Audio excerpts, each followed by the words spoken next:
And welcome to anyone watching online as well. Could I ask you to make sure your mobile devices are on silent, but please do feel free to tweet.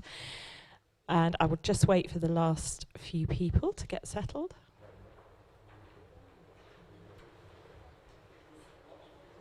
There are plenty of seats at the front here.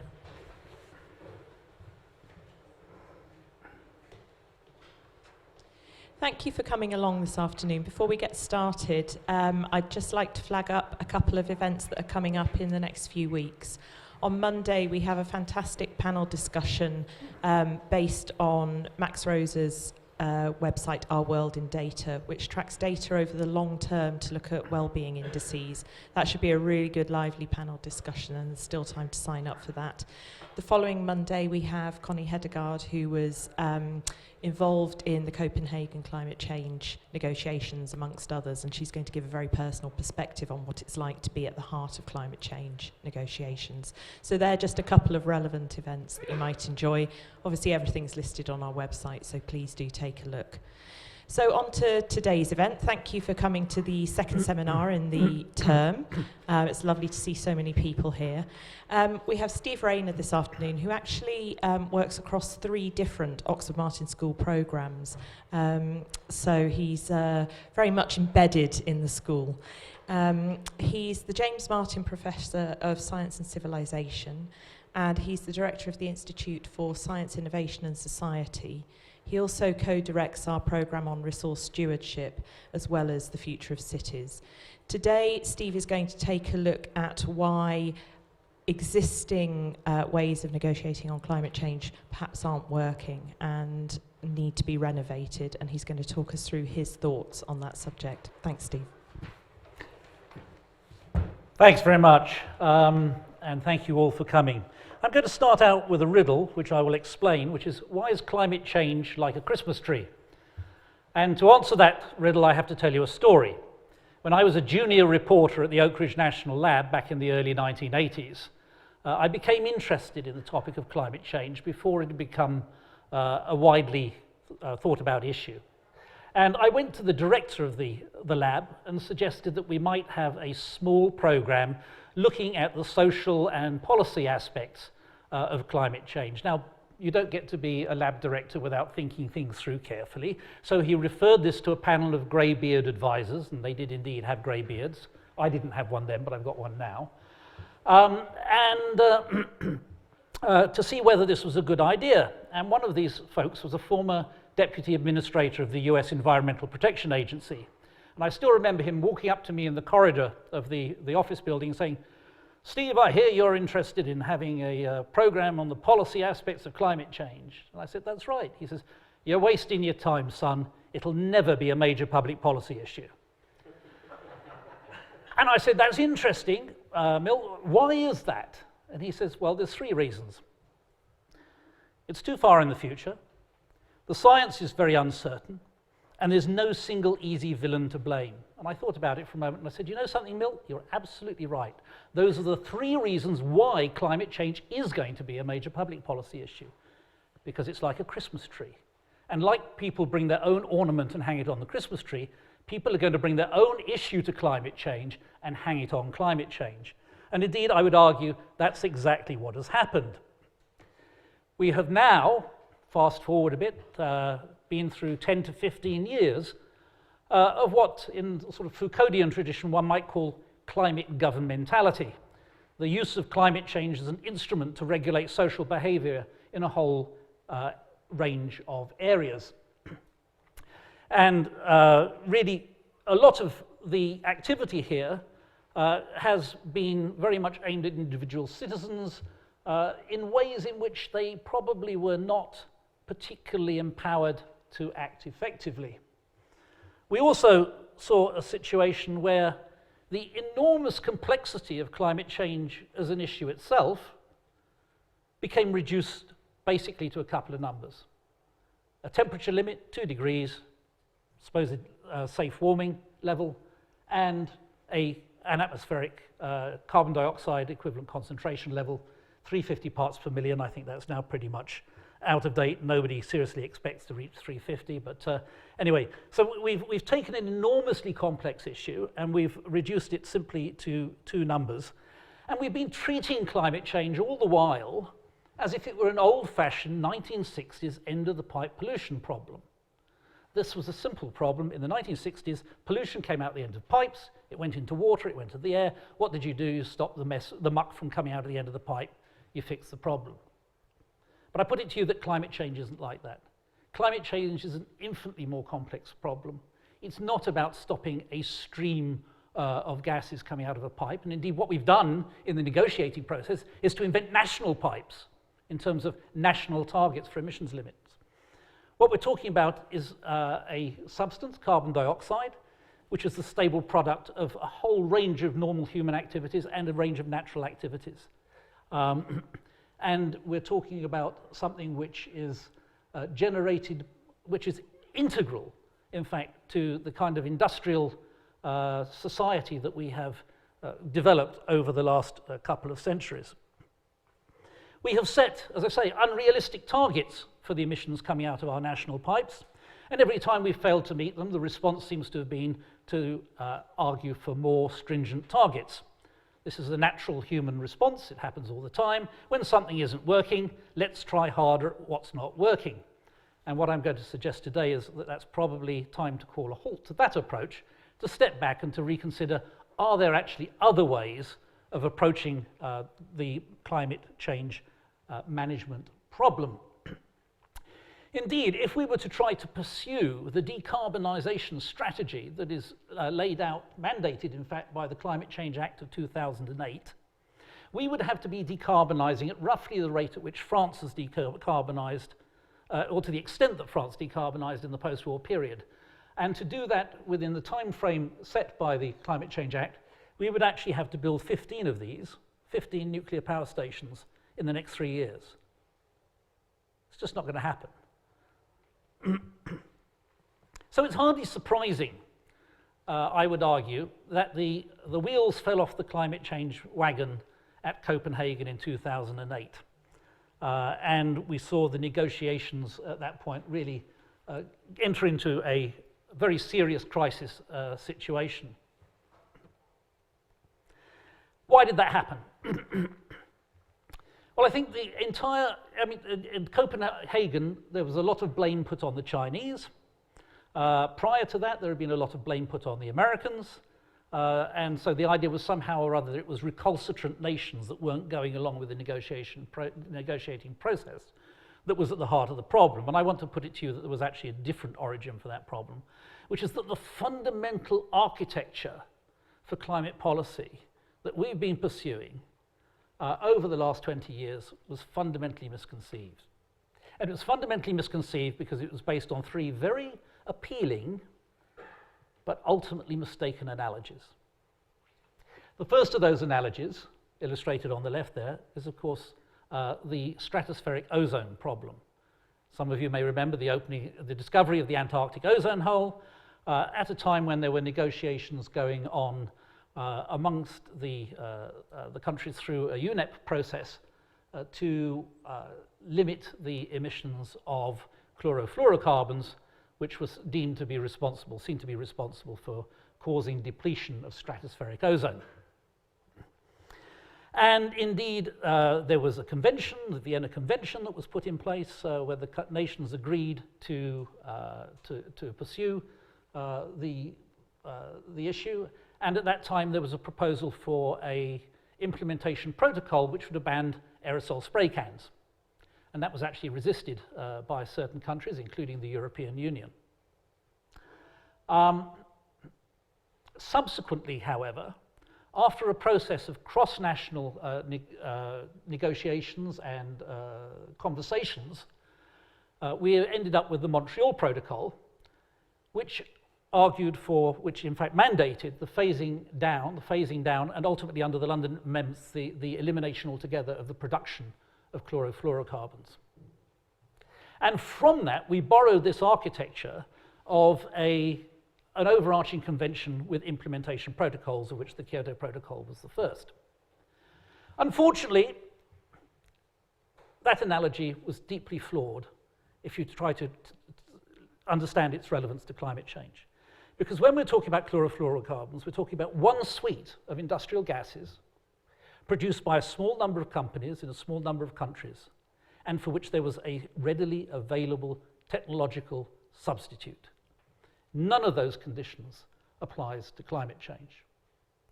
What we could have learned, but didn't learn from the ozone process, as I shall be arguing at greater length as I go on, is that the ozone agreements don't address emissions at all.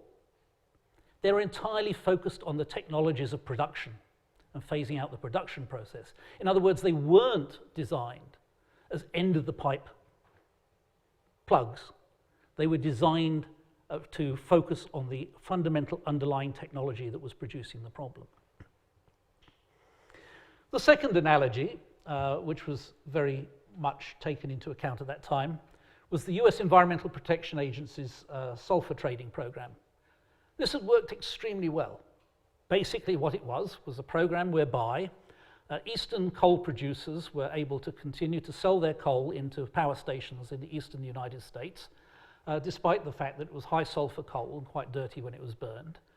And they were allowed to do this on the basis that they were buying permits from power stations that were burning cleaner Western coal. And this actually was seen to be a much more efficient solution than trucking or training vast amounts of Western coal across the United States to be burned in eastern power stations. It also was very convenient for certain political interests, such as Senator Byrd of West Virginia, who was able to keep that coal industry running. As I say, it worked extremely well and produced measurable improvements in acid rain and atmospheric conditions in the eastern United States. But again, unfortunately, the analogy for climate change, the idea that we should therefore introduce carbon trading, falls. Because we're dealing with a small number of traders, electric utilities.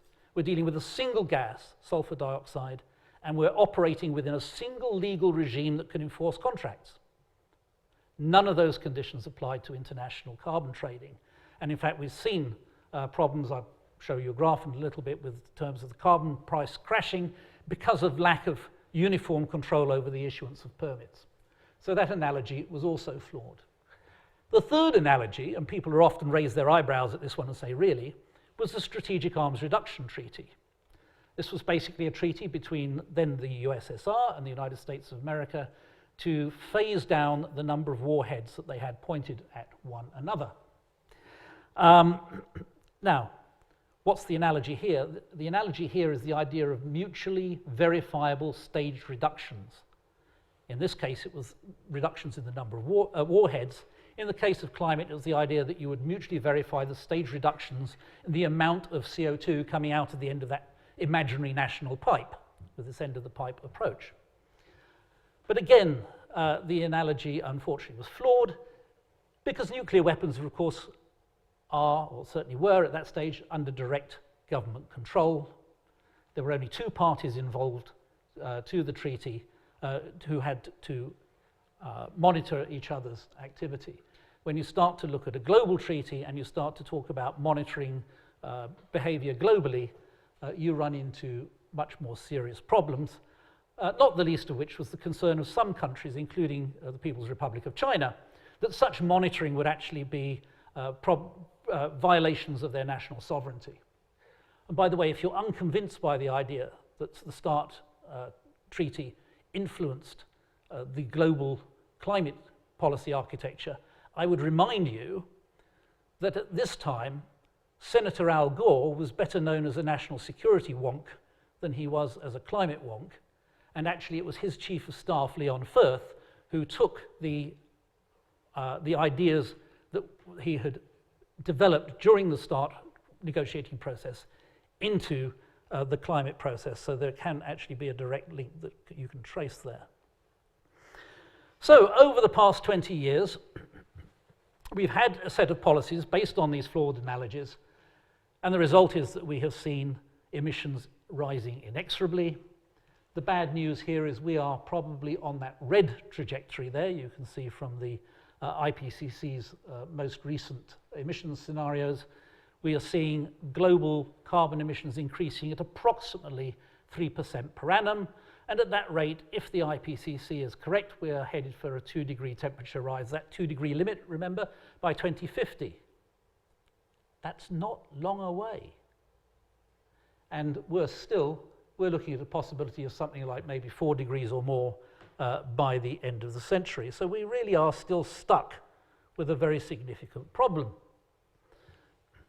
Now, in terms of domestic policy, the most popular approach here has been the elegant solution devised by economists of a pricing carbon. The idea here being that if you just got the price of carbon right, then the other things would fix themselves. Basically, you'd have the appropriate technological switching would happen and so on. This is a graph that I borrowed from Dieter Helm, and it shows actually what has happened with the carbon price within the European trading system since its inception. And you can see that there have been 2 significant crashes in the price between 2006 and 2009, and the price is still languishing somewhere down in this region at the bottom of the graph here. Many economists, including Dieter Helm, have suggested that, that the problem isn't the pricing idea, but is the fact that is the actual mechanism by which we've tried to implement carbon pricing, and that what we really ought to be doing is setting a carbon tax that would rise progressively, starting out, as he suggests, at 20 euros a tonne of carbon and rising over time. And I'm willing to agree fully that in the wonderful world of neoclassical economic theory, that might work very nicely. There's just one problem, and that's the problem pointed out by Roger Pielke Jr., a colleague of mine at the University of Colorado, which is that whenever climate change policies have been seen to conflict with economic interests and development, climate change loses out. And the historical precedents for this are very clear. President Clinton, in his first term of office, attempted to implement a 5-cent a gallon gas tax as an initial carbon tax, was defeated in Congress. Every time diesel goes up in France, French lorry drivers blockade the gas stations. And Britain experimented with a fuel escalator tax under the chancellorship of Gordon Brown, which he was then subsequently forced to drop. The problem is, in any democracy at least, to set the carbon price high enough to actually change behavior, the first behavioral change you'll see is that the government will get voted out at the next election. So that's my topical theme for the day. We also face a peculiar credibility gap when it comes to motivating people to take action on climate change in relation to the science, and this is particularly pertinent in the US, where I lived for many years. I am, by the way, also a joint US citizen, so I declare my interests there quite clearly, but it's also the case in Australia, and it's still to some extent the case here, which is the way in which climate change science has been held to a very peculiarly high level of expectation of its precision and its predictions. The conventional response in the policy area and from climate scientists in public is to say how good the models are and how robust the models are and all the rest of it. Actually, when you get your climate scientists down the pub, they'll start telling you there's all kinds of flaws and problems with the models. And we should acknowledge, I think, quite openly that climate change science is flawed. It's not perfect. But it is at least as good as the information that governments routinely use to make major policy decisions, such as the invasion of Middle Eastern countries. It's at least as good as the information that commercial organizations use for new product launches. The question is then, why are we holding, or why do some people want to hold climate change science to a higher standard than that which we use or expect for normal policy decision making? It's my suspicion that this actually began in some of the early congressional hearings in the late 1970s, early 80s in the US, when prominent climate change scientists, including Jim Hansen, whom you've all heard, Steve Schneider, and others, appeared before Congress to point out that climate change was a problem on the horizon. This was before it was widely publicly recognized. And they came in with the charts and the tables and the graphs and explained the problem. And they said to the Congress people, if you accept our diagnosis, we have a prescription. And the prescription is that you have to have radical cuts in greenhouse gas emissions.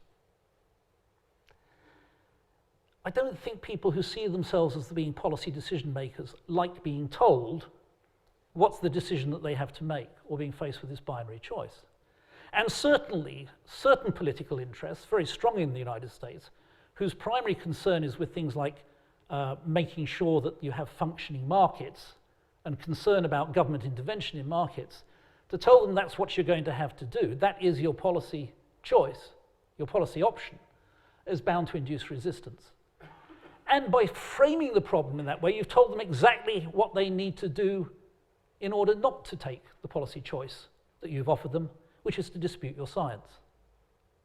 If you accept our diagnosis, here's the prescription. And I put it to you that this was a case in which it would probably, in retrospect, have been much wiser for the scientists to go in and said, here's the diagnosis. Boy, do you guys have a problem. And then we might have had 20 years of discussion about an appropriate policy response to that problem, instead of having a surrogate debate ostensibly about the science, when it's not really about the science at all. It's about things like intervention in markets. Now, I wanted to show you the results of some recent work done by a colleague in the United States, Dan Kahan of Yale University. This is quantitative work which confirms what a number of us anthropologists and qualitative social scientists have argued for quite some time, which is that you can see a very clear spectrum of opinion here in response to the question about how much risk do you believe global warming poses to human health and safety, or, as it's also been framed, do you believe in climate change? And you can see a very clear linear relationship between position on the political spectrum from left to right and the extent to which people answer that question by saying, I think it's a serious problem. Please note the colours, because the colours are going to be important in subsequent slides that I'm going to show you. What's particularly interesting here is that in the course of this research, Kahan and his colleagues asked people, what do scientists say about climate change? And asking that question rather than what do you believe about climate change or how do you evaluate the risk of climate change, he got a very interesting result, which was that there was the right-wing people who say that there's a very low risk, the conservatives, had a very good knowledge of what climate scientists were saying. This was not a cognitive deficit. This was not that they didn't know or understand or hear the science. Actually, even more embarrassingly, they actually had a better grasp on some of the science, because in fact, when asked, will sea level rise if the North Pole melts, it was the people up here who were inclined to say yes, and the people down here who said actually no, because it won't, because of course the North Pole is floating ice. It's if the South Pole melts that you'll have a rising sea level. So if anything, you'd say that these folks had a little bit of an edge on the knowledge of the science. A bit embarrassing, that, for this idea that somehow or other there's a cognitive deficit. And indeed, in response to, what I wanted to say further here was then when asking the question, do you believe in climate change? Of course, the answer was no. Do you believe in evolution? The answer was no from the conservatives. And what Kahan argues is what we have to understand is that question, do you believe in, is not a question about the cognitive state of the respondent. It's a question about that respondent's identity. It becomes a question about what kind of a person are you? Who are you? And if you're a conservative American, you don't believe in evolution, even though you know exactly what the scientists say about it, and you don't believe in climate change, because it's really a question about saying, who are you and what is your value set? Now, I think this is important because a huge amount of effort has been put into trying to persuade people who claim to be skeptical about climate change that they have a cognitive deficit and they need to change their minds, because 97% of climate papers stating a position agree that global warming is happening and presents a serious risk. The problem is, only 6% of American scientists self-identify as Republicans.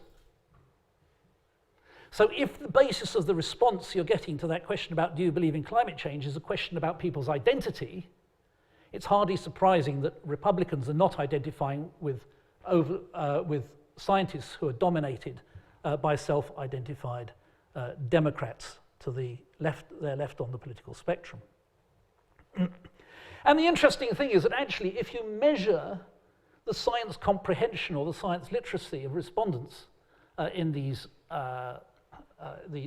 studies by standardized measures, which are used for measuring science literacy in the education world, you see that in fact, rather than converging, as you would expect if people were actually, if the science was able to convince people, you would expect these blue and red lines to converge. They actually diverge. In other words, the more people are scientifically literate, the more they're likely to say the science says something different. It's not quite what we expected. So what we're seeing here are very different patterns of institutional trust, and I want to try and take them out of the Republican-Democrat framework a little bit, and to think about the middle ground as well in those graphs, which was colored green, and to suggest that in fact there's at least three quite distinctive worldviews at play here.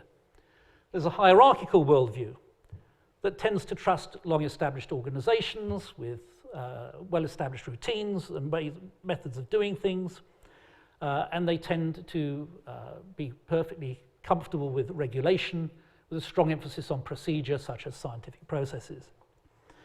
Then there's a competitive individualist worldview, which is exemplified by entrepreneurial types, which tends to be focused on markets and sees performance as the indicator of whether or not the institution is performing, is functioning properly. And then a collectivist worldview, which favors trust in participatory institutions and non-governmental organizations and so on, and emphasizes participation in decision-making. And I want to put it to you that risk and dangerous are collective value judgments that reflect these kinds of institutional orientations. Because each one of these institutional orientations we know has a very distinctive view of nature. And these are three little icons which we actually anthropologists borrowed from the field of forest ecology. Originally, these were devised by Buzz Holling to describe the ways in which forest managers manage spruce budworm, but we have incorporated them here because they're very useful. And you can see that the collectivist worldview, that was, if you remember, the blue on the original graphs that I showed you, corresponding to the Democratic Party. You have to remember that the colors are reversed in the US, that the reds are the conservatives and the blues are the liberals. And here you see a worldview of nature being somehow or other in a fine balance. A ball on an upturned cup. Any perturbation of that, the ball's going to roll off and you're going to have an irrecoverable situation. On the other hand, you see that the competitive worldview sees nature rather as being benign and says, no, you guys have got it completely the wrong way around. The ball is in the cup. And I can perturb that cup a lot. And there may be some temporary loss of equilibrium, but ultimately the ball will return to equilibrium. Nature is very forgiving. It's a resource that we can mine and make the most of. Then you have a hierarchical worldview that says, well, actually it's sort of a bit of both. The ball's in a depression in a landscape. I know I can perturb it a certain amount. The problem is I don't know how much I can perturb it. I don't know how deep that depression in the landscape is. And furthermore, actually, I'm not sure the ball's in the bottom. It might actually be closer to the top there. So these guys are the people who are always needing to have scientific assessments done. This is why we have the IPCC This is why we have the Millennium Ecosystem Assessment and so on and so forth. You always have to be monitoring and assessing the situation. The guys down here don't need to do that. Al Gore knows that nature is like this. George Bush Jr. knew that nature is like that. So you can see there's a very different kind of approach here. And then when we go to the economy, something interesting happens. Did you notice that? That the hierarchists have the same view of the economy. They still want to be monitoring and doing analyses and so on and so forth. But the competitive individualists, the market-orientated people, are very worried that even any slight perturbation in the market, any government intervention, could cause an irretrievable collapse of the economy. Sort of sounds familiar, doesn't it? On the other hand, the collectivists will say, no, the market is actually quite forgiving. You can do a lot of perturbation, and the system will return to an equilibrium. Very much the view taken again by Al Gore, who set up his own investment company with David Blood, called Generation Investments. Why they didn't call it Blood and Gore, I will never know. But they didn't, so there we go. So what we end up here is a two-dimensional triangular policy space. That if you really want to have policies that are going to get traction on real global carbon emissions, we seem to be needing to operate within this space here, that somehow or other a space bounded by these three worldviews and responding to both the view of nature and the economy of these three worldviews, rather than try to impose one particular vision of the world on the problem. And after all, I think this is something which is very much in the philosophical tradition known as American pragmatism, exemplified here by the well-known commentator Walter Lippmann, who famously said that democracy is not about getting people who think differently to think the same thing. It's about getting people who think differently to do the same thing. And that's where I'm going with the rest of my talk. Because what we're faced with is the problem of how do you eat an elephant? The answer is, of course, one piece at a time.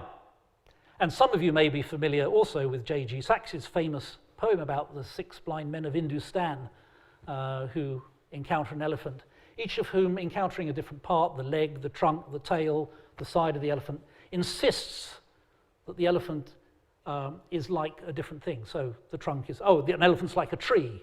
The side, an elephant's like a wall. The tail, it's like a rope. The trunk, it's like a snake. And of course, the concluding line of the poem went something along the lines of, none of them, they were all wrong, but they were actually all right at the same time. So there's the message. Now, in 2012, the Nobel Prize-winning economist, political scientist, Elinor Ostrom published a paper in which she proposed that we should take a polycentric view of climate change policy. In other words, not to wait for an international agreement, not to wait for necessarily for a set of uniform government policies, but to take advantage of a lot of actions being taken at different levels. Unbeknownst to her, actually, colleague Luther Gerlach and I had proposed exactly that terminology to describe an alternative approach to climate change some 20 years earlier. And I mention this because I think what I want to get across here is that the turn to the polycentric is not just a resort of frustration with the failure of the conventional process. It is a viable alternative that people have been exploring for 2 decades and which we can now turn to and take up. These 2 graphs here, which appeared in a paper that I published in '92, show the traditional realist political science model of decision-making and treaty formulation on the left. And then, of course, the idea is that implementation is the reverse of those arrows. And what we were pointing to was what we saw emerging, actually, again, with the Montreal Protocol on the to protect on the substances that were damaging the ozone layer, where, as I said, after the failure of the Vienna Convention, there were all of these cross-national discussions going on across national boundaries by institutions that identify with each other across nation states, unmediated by governments. And in many ways, the Montreal Protocol was not exactly a rubber stamp, but it was the implementation of something that had already been achieved at the sub-state level by these direct contacts. So over a number of years, there are attempts to bring in these kinds of institutional perspectives. I'm just showing you a few of the publications here, including the IPCC. But one of the problems that we faced here was that in many ways, the idea of focusing in on institutions at the sub-states level was very difficult for negotiators who were wedded to the big treaty approach to take on board, partly because they saw it as undermining the approach that they were taking. Also, at the same time, there was the emergence of a lot of local and private sector activity, particularly in the United States, which was taking place without national governmental stimulation. I actually recall around about 2000, when I was in the School of International Public Affairs at Columbia University, a prominent European environment minister came to visit us, and I was asked to brief him on the US position with respect to climate change. And I tried to explain to him that in the US, basically the constitutional position is that the federal government exists to provide critical infrastructure and national security, and that a lot of the decision making that we see as being the national governmental prerogative in Europe is in fact the prerogative of the states in the US. And that it was a mistake to draw on the high point of federal power, which was the Civil Rights Act, the National Environmental Policy Act, the Clean Air and Clean Water Acts of the 1960s, as being typical of the way in which America was approaching its policy-making activity. To which he responded, but this is outrageous. You know, what's the national government there for if it's not to lead? I said, well, that may be what European national governments are there for, but it's actually not what the US federal government is seen as being there for. And he said, but this means we can't do anything with the Americans. And I said, no. What it means is you actually go directly to the states, you go directly to the cities, you go directly to the progressive elements in industry, and you go to the huge philanthropic sector of the US. And you work directly with them. And you don't have to actually go through the federal government. And by the way, it wouldn't do any harm just to show George Bush how irrelevant he could be. But even that didn't convince the European environment minister. So you can see how difficult it's been really to get recognition, political recognition, of the idea of a bottom-up approach. More recently, there's a series of publications which have tried to draw out the alternative perspectives, the first of which was in 2007, which I co-authored with an LSE professor, Gwyn Prinz, and became the commentary piece in Nature magazine, Time to Ditch Kyoto, subsequently feeding into something called the Hartwell paper, which had some significant impact in the UK, and an American version called Climate Pragmatism, because of course for the Americans it had to be something that was seen to be invented in America, not something that originated from the UK. And subsequently I have put together this edited volume which actually traces the history of the evolution of this approach from 1988 to 2012. And the underlying logic of this approach was something that we borrowed from English landscape gardening. Confront the object and draw nigh obliquely was a favourite aphorism of Lancelot Capability Brown. For those of you who have not seen or who have been to Blenheim, you will have seen his handiwork at Blenheim. And the idea here was to contrast his approach to landscape architecture with that of the continental approach. In the continental approach, you enter through the gates of the chateau, you have a magnificent tree-lined boulevard meant to impress you as you go up towards the chateau and you arrive outside, awed by the magnificence of the place. For Brown, the idea was you would confront the object through the gateway to the stately home, but then your carriage would lurch off through a little bit of woodland, around behind some hillocks and so on, and then when you thought you were completely lost, you'd suddenly turn the corner and find yourself in front of the house. So his idea was that sometimes the best way to approach something is not head-on, but an indirect approach. And so one of the key elements of this Hartwell approach has been all along to focus on the production technology. Remember I said what was successful about the Montreal architecture was that it focused on the production technology, not what's coming out the end of the pipe. Now at the top here there's a very scary formula, at least to me. I'm an anthropologist, I'm a qualitative social scientist, so I've reduced it to the very simple version down here. Emissions are a function of population, wealth and technology.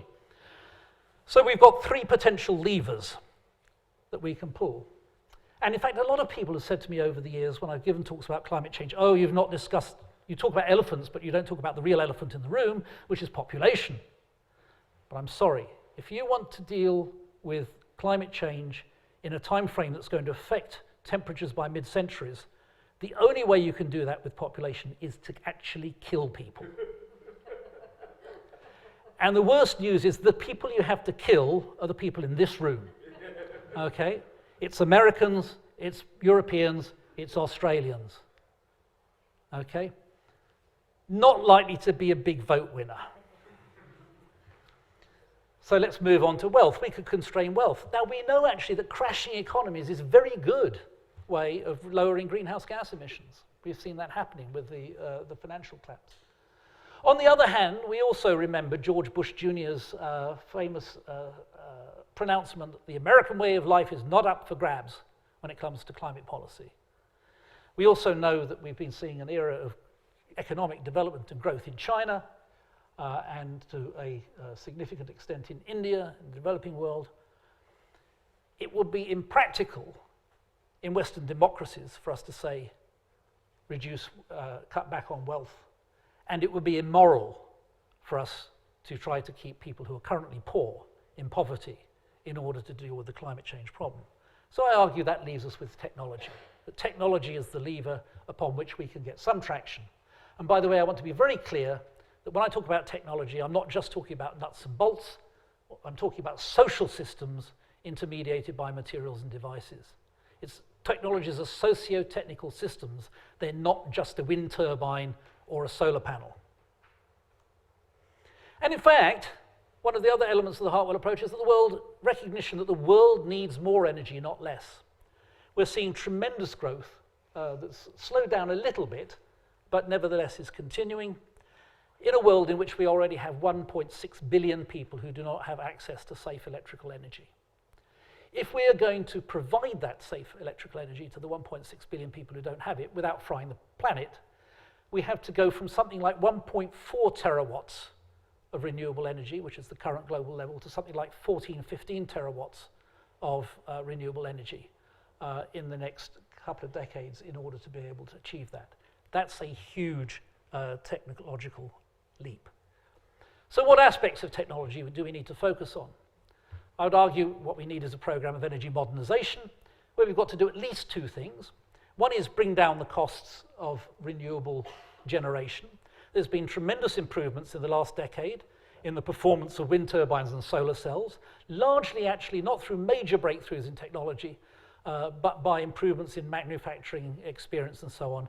A lot of it actually of which has been achieved in China. But the other problem that we still have is that they're too expensive. They remain too expensive to compete with fossil energy at the moment. The other problem we have is the need to store electrical energy from intermittent sources in the grid system. At the moment, the only way we have to do that is methods like pump storage, illustrated here, where we could use the renewable energy to pump water uphill while the wind is blowing or the sun's shining, and then you let that water out to drive a hydro turbine at night or when the wind isn't blowing in order to generate electricity. It's not a very efficient way to store energy, and not everywhere has the capacity and the land availability with the appropriate terrain to do that. Now, some of you may have been at Stephen Chu's lecture across the road there at the Sheldonian last October. He was the former Secretary for Energy for President Obama, and he acknowledged the energy storage problem, but said he had a solution. And Steve Chu's solution was saying that we could have decentralized generation with battery storage in the local place of generation in our garages. That might work very nicely for suburban California, where you've got lots of roofs like this, and everybody has a double, triple, or quadruple garage in which to stash their batteries. It's not a solution for Shanghai. It's not a solution for Hong Kong, Beijing, or even London. As you can see, actually, the performance of your solar cells will be severely impaired here by the existing air pollution. But more to the point, you don't have the surface area to generate the electricity, and you don't have the storage places to put masses of batteries. So we're still stuck with this energy storage problem. And by the way, the world is urbanizing rapidly. We already have more than 50% of the population of the planet living in cities, and that's due to rise to about 60 to 70% of the population in the next 20 years. So it's not going to be people moving into that lovely suburban Californian situation where they can do decentralized energy production and storage. So a key element, I think, is that we need to have publicly funded research, development, demonstration, and deployment. And at the time we wrote the Time to Ditch Kyoto paper, we argued that, in fact, we should probably be spending worldwide at least as much as the Americans spend on military R&D each year. That's not military expenditure, that's military R&D. As best we could figure it out, it was about $80 billion, US dollars, in 2007. And we reckon that China's probably spending about the same amount as the US on military R&D.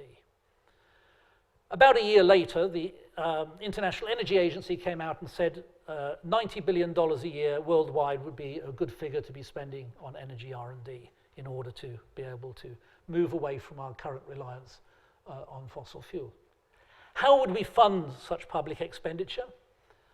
We calculated that a small carbon tax of $5 a ton, which is so small that nobody would notice it against their background level of taxation, worldwide could in fact raise about $80 to $150 billion a year.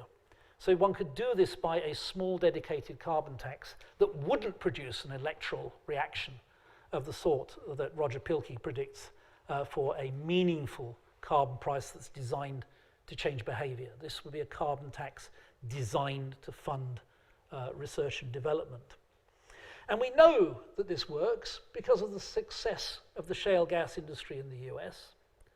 The Republican Party in the US likes to hail the shale gas revolution as a triumph of entrepreneurial activity and of the market. In fact, it was massively, the shale gas research was massively subsidized by the US Department of Energy.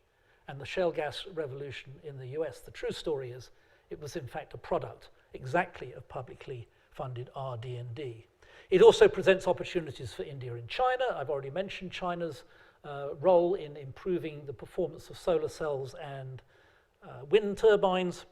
India is, of course, a place which has a fantastic IT industry, which could be producing the kind of smart technology needed for smart metering, smart controls, and so on and so forth that could be part of this. So there's actually some real incentive for China and India to get behind a technology-driven program of energy modernization, which is lacking from the discourse of constraint, which you've got if you're talking about emissions reductions.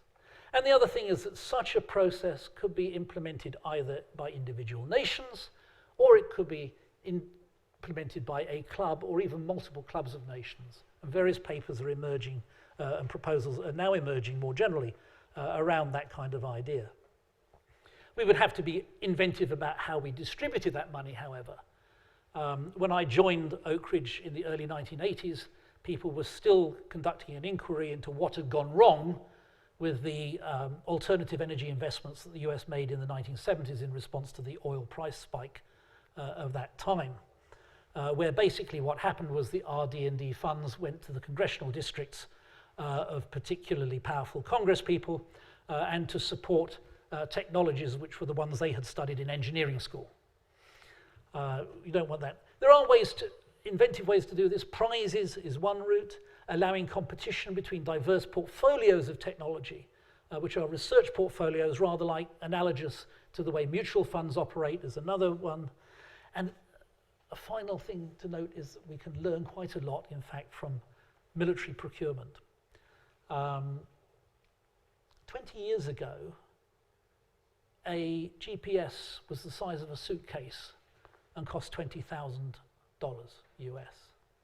And now we're all carrying them around in our pockets as an ancillary device on our phones. Military procurement is an area where, for some reason or other, benefit cost analysis doesn't get applied.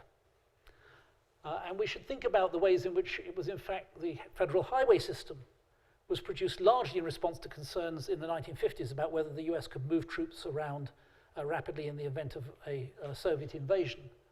I've already mentioned the GPS. It costs something like $350 a gallon to get gasoline to the frontline troops when US troops are deployed around the world. So there's a strong incentive there for the military to actually be supporting technological innovation. Unfortunately, that incentive doesn't apply to the UK military, because as soon as Britain goes to war, military expenditure shifts to the Treasury. And so the Department of Defense doesn't actually have to foot the bills, which is an interesting illustration of how important it is to get the institutional rules right in order to be able to make progress along these lines. So I'd argue that a process of energy modernization actually fits this Hartwell approach. It's something which has a broad appeal. To the hierarchical worldview, it offers energy security, freedom from dependence on foreign oil, and the ability to mobilize resources. For the competitive point of view, it provides new market opportunities for firms to actually be part of the innovation process and then to market the innovations. And for the collectivist, it addresses the question of human dignity, raising up that 1.6 billion people who don't have access to safe, reliable electricity to being a priority. It inverts the standard logic of climate policy that we've been dealing with for the last 20 years that says you must move away from fossil fuels because otherwise you're going to be beaten with the big carbon stick. And by the way, if you do it, there are some side benefits. And says that we should be pursuing the immediate benefits to people of energy modernization, which are tangible benefits today in terms of improved health, from improved air quality, for example, and then take the climate change benefit as the ancillary benefit on the back of that. And so this is why it's part of the approach, confront the object, but draw nigh obliquely. But the energy modernization agenda doesn't fix all the problems. As you can see from this graph, we still use as much of every energy source today as we did in 1970. In fact, we use more. We just use more of everything that's available to us. In fact, humanity has only ever given up one energy source in its entire history. See who's awake. Anybody know what it is? Whale oil. Absolutely, sperm whale oil. And it wasn't because we were running out of sperm whales. It was because kerosene became available in a manner that was actually made it cheaper and easier to obtain than whaling. And very importantly for the transition, you could burn it in the same lamp. This was a transitional technology that took us from an era of whale oil to an era of mineral oil. So one of the other things we're going to have to pay attention to is what are the transitional technologies that can take us from today's reliance on fossil generated electrical energy and gasoline and diesel as transportation fuels to a new technological state. And I would argue that, in fact, the hybrid car is exactly an example of a transitional technology. The only reason these things have an engine is because people have range anxiety. They're worried that if they go too far, their battery might be flat and they can't get home. And with the improvements that we're seeing in battery technology, that Stephen Chu was talking about last October, we will see, I would argue, the elimination of the gasoline component of its drive. Before closing, which I'll do within 5 minutes, I want to just, however, go beyond the emissions reduction issue, because I think very often one of the reductionisms that happens around this issue is people talk about reducing the carbon emissions, and they don't actually talk about the only way we have at the moment that can actually save lives and property in the next half century. Because any improvement we make in carbon emissions isn't going to work through the system to affect temperatures for many decades to come. That's because of the inertia in the climate system. So if you want to save lives and property now, you have to look at adaptation. The question is, again, what are we adapting to? If we're taking the bottom-up approach, we would emphasize adapting to climate variability. You can see here New Orleans after Hurricane Katrina. That was a technological failure. It wasn't due to increasing hurricane intensity. In fact, if you go back over the last 50 years, there's a slight increase in hurricane intensity in the United States. But if you go back 100 years, it washes out. This flooding was due to the failure to maintain an effective levee system. It was a technological failure.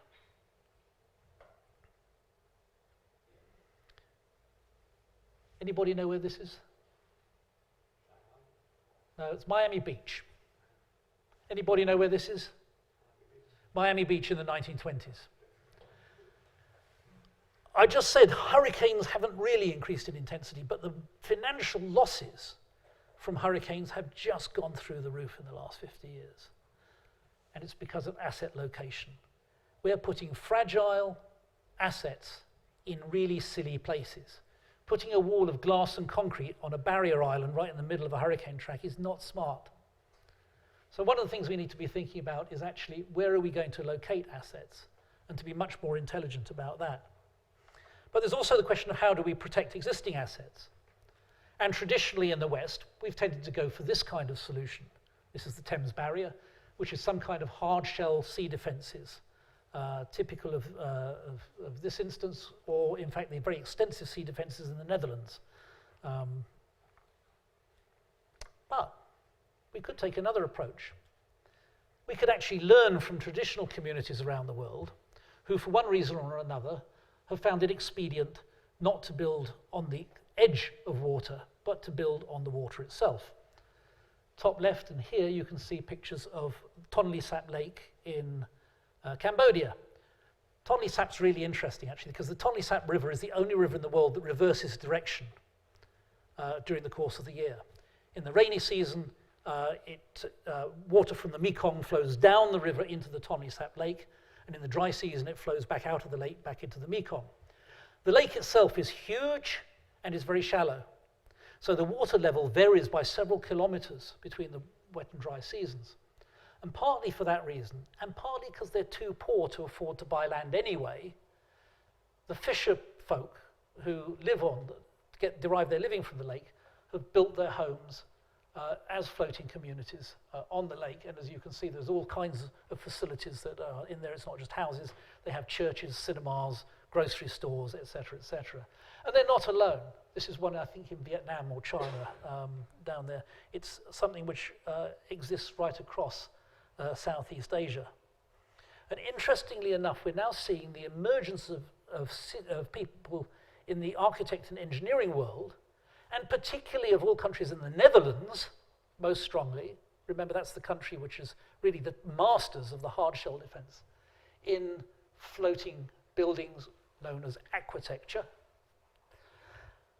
The one here on the top left actually was a design by Buckminster Fuller in the 1960s. And that design was actually vetted by the US Navy and declared to be quite viable. But we now see in Rotterdam this floating facility here, and domestic houses also being built in the Netherlands. These have the advantage that they can rise and fall with sea level rather than requiring that they be relocated by retreat from the coast. And in fact, we also could think a bit more about how mitigation and adaptation, rather than treating them as separate entities, which we've done in the policy process thus far, in the real world can intersect with each other in very constructive kinds of ways. Top left there you see a house known as a Queenslander house. You find these on the northeast coast of Australia. They have been adapted to the very hot weather conditions that you find there. You can see there's 360-degree air circulation, very wide roofs to ensure shade and so on. And up until the advent of air conditioning, people lived quite comfortably in these. Now, what happened when air conditioning was introduced is that a lot of people started filling in the lower floor, losing a lot of the natural cooling properties. They regretted it when the Queensland floods happened about 5 years ago, because the other property that this has, of course, is to protect you from flooding. But you can see some of those principles have been embodied in the building at the bottom left here, which is on the Okanagan campus of the University of British Columbia, where you have this false roof which is raised above the building itself, allowing shade and 360-degree air circulation, thus providing a lot of natural cooling without the need for high energy consuming artificial air conditioning. Another instance is this technology here, which is the Middle Eastern wind tower. You find this all across from Morocco to the Yemen. Basically, it's a traditional design where wind above the rooftops gets diverted down into the buildings below to cool them.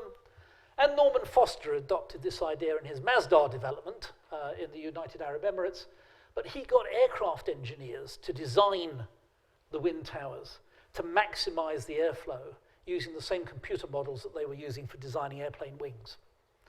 And so you have lots of passive cooling in that project, even in the middle of the desert.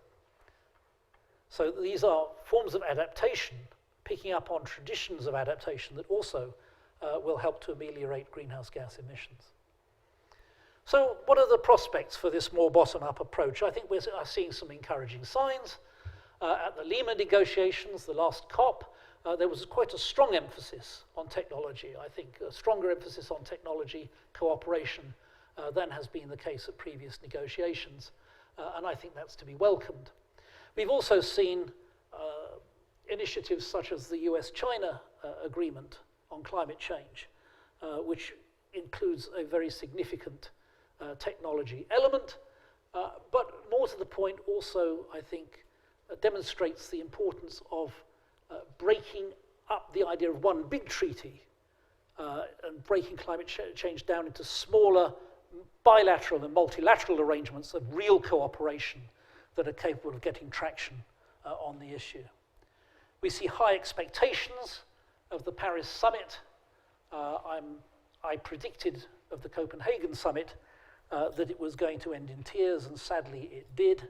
I think what's going to happen in Paris is much more going to be something which will be a shift in the kind of direction that I've been talking about, whilst nevertheless maintaining the facade of the one big treaty approach, but the treaty isn't going to be, it's not going to have the kind of teeth and be legally binding in the way people have been arguing for thus far. And that's probably appropriate because a lot of people have invested a lot of personal and political capital in the process that has been failing. And I think you can't expect them just to say, we were wrong, give up, walk away, and do an immediate about-face. So what I'm predicting here is that we will see some kind of international agreement, but it won't be the kind of agreement with teeth that climate activists have been arguing for, and we will see much more movement towards smaller multilateralism and towards technology. Finally, even with all this, the question remains, can we stay below 2 degrees Celsius? And you'll see that on this graph, slightly different from the one I showed earlier, there is indeed one pathway in which we stay below 2 degrees. That's this one here, RCP 2.6. What a lot of people don't recognize, and what politicians won't explicitly recognize, even those in DEC, is that this has a hidden technology assumption, which is vast amounts of biomass energy with carbon capture and storage in order to achieve that. BECCS, biomass energy with carbon capture and storage, is one of the geoengineering technologies, which I haven't addressed in today's talk, but I'll be coming back next week with Richard Darton, co-director of the Oxford Geoengineering Programme, who is himself a process engineer, and we're going to give a combined talk, and he's going to talk about the technologies from an engineering standpoint, and then I'm going to talk about some of the global governance and implementation and public acceptability challenges that these technologies raise. But that's for next week. Meanwhile, I'll be happy to take questions just after I give you the shameless plug for the Hartwell Approach to Climate Policy book. There are leaflets at the back which get you a 20% discount if you want to read the history from 1988 to the present day about this kind of alternative approach to getting traction on the climate change issue. Thank you.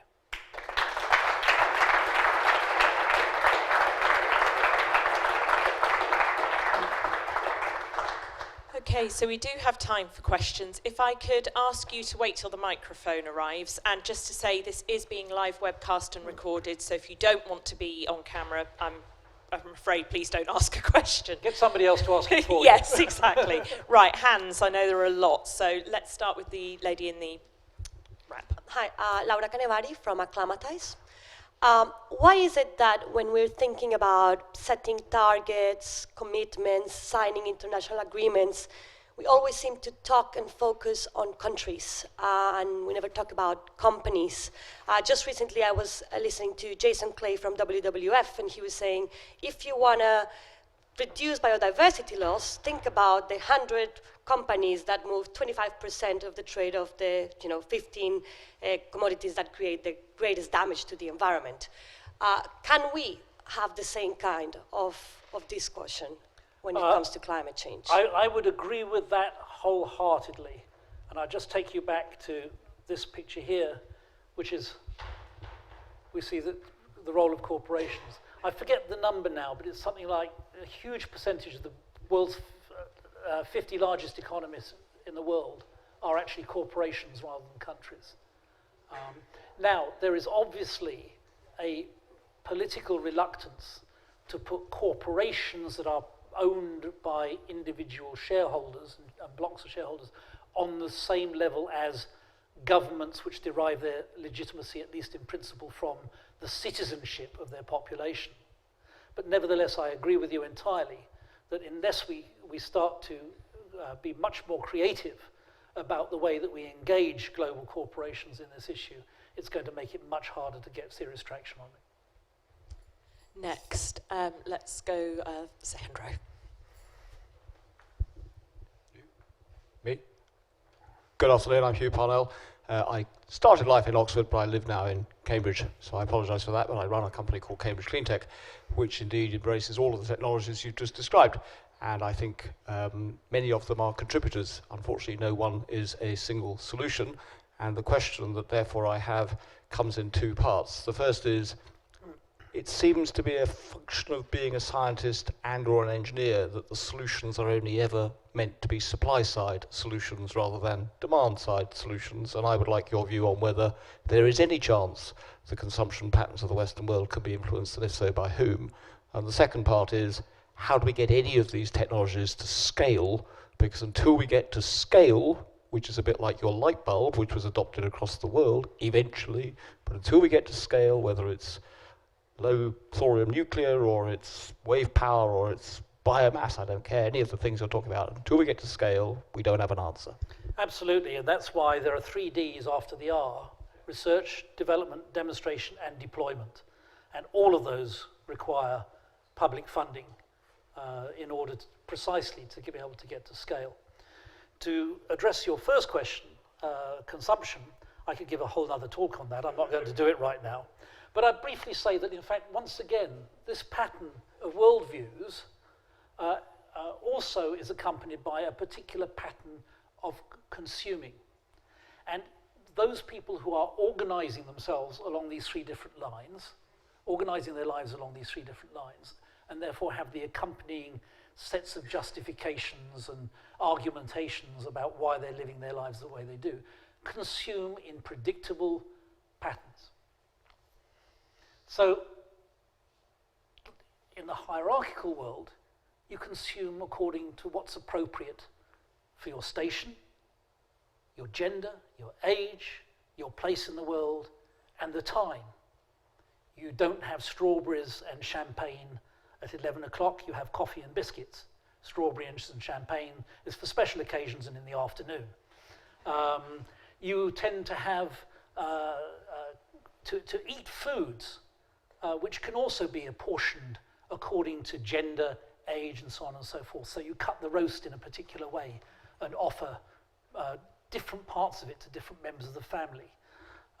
By the way, anthropologists have done studies, double-blind studies, going around to households where one person would ask questions about which would reveal what kind of a household you're running, and the other would go around and poke around in the bathroom and kitchens and larders. And then they would compare notes and found that they got really almost perfect correlation. Because collective consumption is very different. Here, things have to be shared out very evenly. So instead of finding something like a nice roastable joint in the fridge, you'll find a big pot of lentils. Because no matter how many people are sat around the table, you can make sure that everybody gets a fair share. So consumption is for status, consumption is for belongingness, and then you have the competitive individual consumption, where consumption is about actually expressing one's own individual exuberance and so on. So I'll give you a concrete example of how I think what we have to do is, it's no good, I would argue, trying to get people to change their values. This is the conventional argument. We've got to get people to consume differently. We've got to get them to want different things and bring their values into alignment with ours. 20 or 30 years ago, when I used to go down the pub, you'd find the go faster boys, the people with the flash cars, and they'd throw their car keys down on the bar, so you could see what they had, a BMW or whatever. And they'd start boasting about how fast they can go from 0 to 60. Now sometimes you go down the pub, you see the same people throwing their car keys down on the counter in much the same way. And they're boasting about how many miles per gallon they can get. Or that they've got a hybrid, or they've got an all-electric car. They're still competing. They're getting the psychic benefit and the social benefit that they were getting previously, competing about how fast they could go from 0 to 60. But they're getting it from a different orientation, which I would argue is moving us towards rather than away from sustainability. So it's a question of how can we align technologies to provide the same satisfactions that people want within their existing value systems, rather than to do the much, much harder thing of getting people to be different people. Okay? Let's go further down the back. We'll come back to you. Right at the back there on the left. Thank you. I'm Pritam Singh. I'm Professor of Economics at Oxford Brookes University. The equation you mentioned somewhere in the middle, emission equal to population, wealth, and technology. I'm sympathetic to your emphasis on technology, but I may be wrong. I haven't read your work. It seemed to be that you're overemphasizing the technology. And then if someone were to say that you belong to the technology fixed school of thought, one might think that maybe there's some truth in that, but that may be unfair. I don't think it's necessary to counterpose one to the other, because population is no longer a mystery. If female literacy is raised and poverty is eradicated or significantly reduced, population comes down. So population is an achievable, reduction in population is an achievable goal. The question of wealth is not something which can be just left, because it's politically not attractive. Because that's a very important part of the global dialogue, that how resources are distributed, how they are used, what are the different political arrangements, and it's not something which doesn't change. Things do change with political propaganda, with organization, with struggle. The emergence of green parties, maybe small, but in Germany, having acquired greater importance. And also on the last point which you mentioned about the behavior, that behavior don't change. I don't agree with that. Smoking, for example. smoking has almost become an antisocial activity in America, and to a great extent is looked down upon in this country. It is changed by education, by propaganda, by education. So I think that the question of wealth should not be just left because it is difficult. It has to be very important part of the dialogue. And that will tell you about the paradigm of economic management and governability which you were mentioning. Okay, let me try. I think there were 3 questions there. One is about, can you change people's minds? Yes, you can. But how long did it take us to change social norms about smoking? From the Surgeon General report to the current day has been a period of over 50 years. It's 55 years. 1960 was the Surgeon General's report on smoking. And I would argue that, in fact, what has really fundamentally changed smoking behavior has not been explicitly focus on the health issue, but has been a change, part of a more fundamental change into the way in which people regarded their personal health and their personal hygiene. And we have come to regard smokers as being dirty, smelly, unhygienic, rather than as glamorous and as sexy, which was the way we regarded them in the up to the 1960s. It's taken 50 years, though. And that brings me back to the question you raised about population. Sure, absolutely, I understand the demographic transition. But my point was, if we want to affect carbon dioxide concentrations in the atmosphere by mid-century, you're not going to do it with a demographic transition. It's going to take too long. It's going to take at least 50 to 100 years to get the world population down to a level where population is having a significant effect in terms of cutting greenhouse gas emissions. So I absolutely agree with you about the demographic transition, and for a lot of things it's important. It's irrelevant to the problem of stabilizing the climate by mid-century. And finally, I think you was the suggestion that perhaps I'm a technological optimist. Firstly, let me remind you, my definition of technology is as social systems mediated by materials and devices. I'm not a naive technological optimist who thinks you will just simply magic up a gizmo that will fix everything. It's about changing the socio-technical system, which does involve change in behavior. But I would argue that actually there's a false dichotomy that we often fall into between technology and behavior. We're often told, oh, there's no technological fix. There's no fix without technology, folks. I challenge you to name one single major improvement in human welfare in the last 300 years that has not had a significant technological element. Somebody once said women's rights. Yeah, the washing machine, the vacuum cleaner, the birth control pill. Very important technological elements in women's rights in the 20th century. Okay? So I'm not ashamed to be a bit of a an eco-modernist, because I do think that, in fact, technology has to be an important element, and that we have a false dichotomy between technology and behavior, because actually if you want to change people's behavior with respect to their transportation patterns, get them out of their cars onto public transport, you have to provide acceptable public transport that can deliver the services that people want. That's changing the technology. If you want to change the technology and you want to get new, super efficient ways of heating homes into homes and all the rest of it, you have to change behavior too. You have to change the behavior of builders, of plumbers, of heating engineers, so that they will actually learn how to install that technology and service that technology, and you have to start to change the behavior of the people who live in those buildings so they don't do things like subvert it by forcing windows open that aren't supposed to be open and that kind of thing. So I think that we need to be very aware not to get into that kind of false dichotomy. We've got time for one more question. I promised the gentleman up here that I'd come to him before we ended. Okay, Jerome Ravet's friend of Steve's. You discussed the political aspect of this in the States, where it's very sharp between Democrats and Republicans. I wonder whether we have to consider also there's a sort of a moral, almost a spiritual aspect in that the combating climate change has become almost a crusade in certain quarters, and the leading scientists, even to some extent here.